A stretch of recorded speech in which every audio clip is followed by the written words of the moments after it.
मैं राजीव बंसल, आप देख रहे हैं हाँसी की आवाज़। जिंदगी बेहतर जब होती है जब आप खुश होते हैं, और जिंदगी बेहतरीन जब होती है जब आपकी वजह से दूसरे खुश होते हैं। अक्सर हम आपको ऐसी शख्सियत से मिलवाते रहते हैं, ऐसे अधिकारियों से आपका इंटरेक्शन करवाते रहते हैं जिन्होंने अपने फील्ड के अंदर आउटस्टैंडिंग काम तो किया ही, और सोसाइटी को भी कुछ ना कुछ देने का उनका एक जील रहती है, एक उद्देश्य रहता है कि जीवन में आए तो सोसाइटी को मैं कुछ ना कुछ देखें। ऐसे ही एक अपराइट अधिकारी से आज मुलाकात करवाते हैं। आप हैं डॉक्टर अनिल बिढ़ान जी, जो SCS अलाइड हैं और तहसीलदार क्लास 1 हैं यहाँ पर हाँसी के अंदर ही। और इनकी अगर मैं क्वालिफ़िकेशन बताऊं तो डॉक्टर साहब स्वयं बताइएगा कि मैं आपसे जानूंगा आपकी क्वालिफ़िकेशन, मैं तो भूल जाऊंगा और कॉम्प्लेक्स में भी आ जाऊंगा आपकी क्वालिफ़िकेशन देख के। डॉक्टर साहब, सबसे पहले तो हाँसी की आवाज़ पर आपका हार्दिक अभिनंदन है, स्वागत है, खैर मकदम है, इस्तकबल है। सभी भाषाओं में मैं इसलिए बोल रहा हूँ कि कोई भी जो जाने वो आपको स्वीकार करे। थैंक यू बंसल साहब, और आपके जो हाँसी की आवाज़ के जो दर्शक हैं सभी को पहले तो बहुत बहुत नमस्कार। और अगर बात करूं कि जो क्वालिफ़िकेशन है तो उसके बारे में मैं जो पोस्ट ग्रेजुएट हूं वेटनरी साइंस से, MVSc veterinary pathology with JRF Hyderabad से, और जो HU से मैंने ग्रेजुएशन की थी वेटनरी की। तो उसके बाद 2016 में जॉब में रहते हुए मेरे को मौका मिला कि मैं जो है इवनिंग क्लासेस में LLB कर सकूं।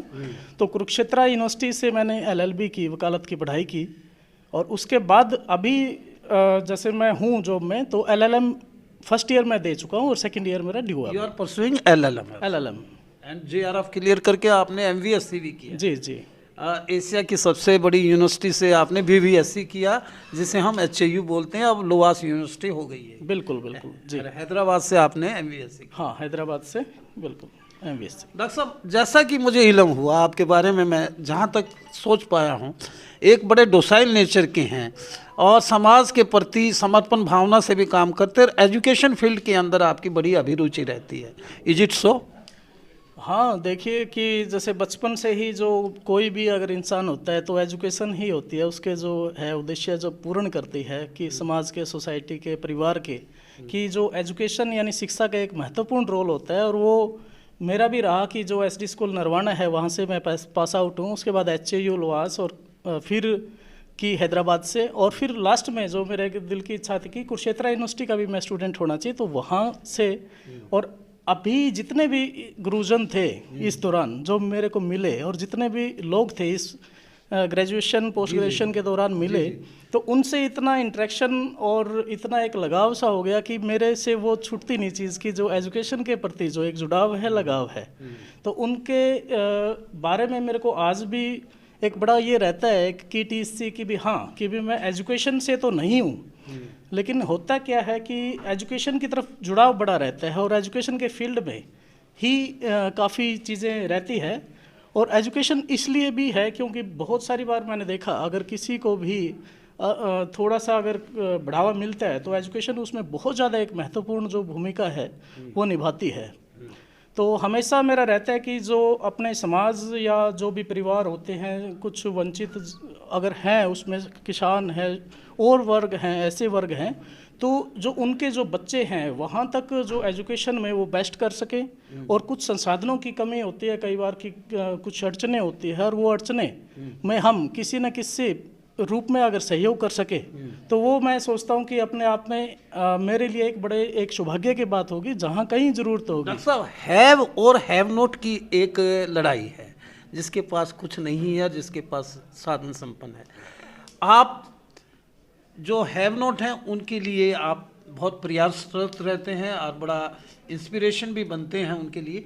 आपने नरवाना के अंदर एक ट्रस्ट बनाई हुई है जिसके आप पैटर्न हैं, उसके एम एंड ऑब्जेक्ट मैं जानना चाहूँगा। और आपका हाँ, वो एक ऐसा है कि जैसे अपनी एक पुश्तैनी जगह है, लाइब्रेरी, वहाँ पे जो है एक चैरिटेबल ओपन की है।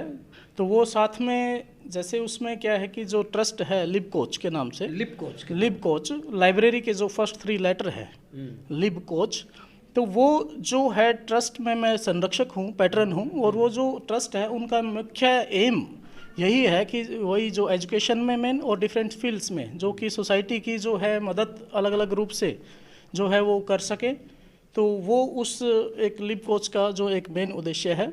तो हम वही कोशिश करते हैं कि वहाँ से जितना भी लोगों का भलाई का जो एक कार्य है वो हो सके। वैसे तो और भी अन्य फील्ड्स में जितने में भी है सभी में हम तत्पर रहते हैं इसके लिए।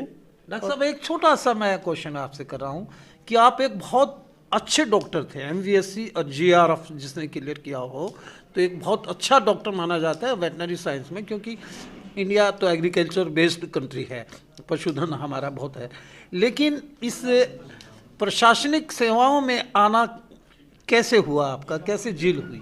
ये अभी भी क्वेश्चन है और उस टाइम भी ये जो क्वेश्चन था जब मैं SPSC के जो इंटरव्यू है उसमें बैठा था, तो वो एक मैंने वहाँ भी यही दिया था कि भी एक वेटनरी सर्जन होने के नाते मेरे को एक मौका मिला कि उस गरीब, शोषित और वंचित और पीड़ित वर्ग से, यानी किसान वर्ग से, कि हम उनके घर चूल्हे तक जो है पहुँच बना सके, उनकी पीड़ाओं को, उन संवेदनाओं को और जो समस्याओं को हम बिल्कुल उनके घर चूल्हे तक जान सके। लेकिन जानने के बाद दिल करता है कि उनको सोल्व भी कर दें। एक वेटनरी सर्जन होने के नाते तो उनको एक डेफिनेट फील्ड में ही मैं सोल्व कर पाता था, लेकिन यहाँ आने के बाद लगता है कि जो वो जो फील्ड है, स्फीयर है, उसका जो दायरा है वो बढ़ जाता है एडमिनिस्ट्रेशन में आने के बाद। तो वही थोड़ा सा मेरे को लगता है कि इसीलिए हम इस फील्ड में आए भी और आना भी चाहते थे पहले। डॉक्टर साहब, मैंने I express my gratitude to you. आपके साथ बातचीत करके बहुत अच्छा लगा, और आप जितने आपका ऊंचा कद है उतने ही नेक अधिकारी भी हैं और हमारी गुड विशेज हैं, और यही चाहेंगे कि आप जल्दी से जल्दी अपनी यानी कि हायरार्की में ऊपर टॉप तक जाएं, और इसी तरह समाज सेवा में एक अधिकारी के तौर पर तो हैं ही हैं, और समाज सेवा में भी आप ऊंचा नाम कमाएं और कमा भी रहे हैं। ये थे डॉक्टर बिडान, जो एक बहुत अपराइट अधिकारी हैं, यहाँ तहसीलदार हैं, और इनकी समाज सेवाओं का कोई स्थान ही नहीं है। और तो मैंने क्वालिफ़िकेशन तो इनसे पूछी तो मैं सोंग कॉम्प्लेक्स में आ गया था। देखते रहिए बिडान साहब की एक बहुत क्रिस्मेटिक पर्सनैलिटी। चले जाते